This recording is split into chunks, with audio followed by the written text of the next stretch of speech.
That's your name? Yeah. Kasuch. Rachel Kasuch from Germany.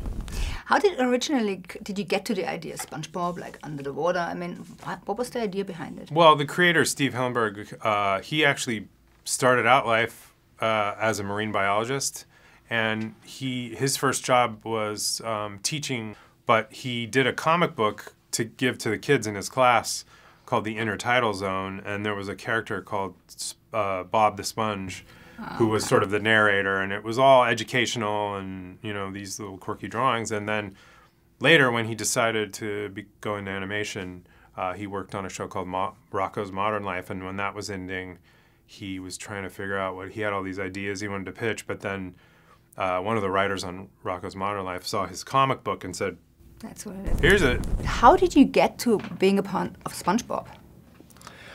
Because somebody called me. Somebody said, "Hey, Antonio, we have been thinking about you, about this character." I don't know. I suppose it's because I have been not similar, but you know, but close universes before and doing movies for kids, and so in the mind of some producers and some directors. So do you think it's really only just for kids? No, I don't think so. I mean, I that's our audience, but we, you know, like I said before, we're mainly just trying to make ourselves laugh and trying to entertain ourselves and make each other laugh. And so the writing process, so, you know, occasionally something slips in that's maybe also for adults might find funny.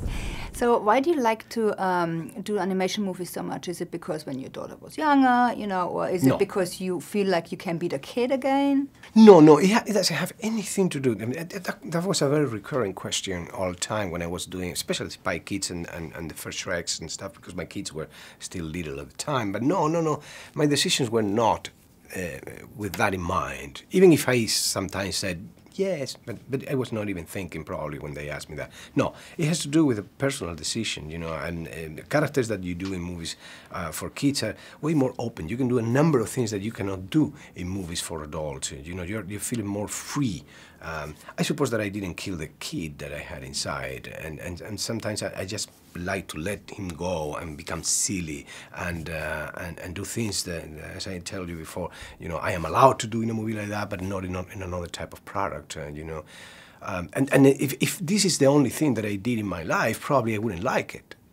But I come here, coming from different universes, like Pedro Almodovar, with more complex stories and more difficult, if you will, and adventure movies, and all the things that I have done. And so it's just one more phase of this polyedric kind of life that I have as an artist. Great, thank you so much. You're very welcome. I laughed a lot. I loved it. Good.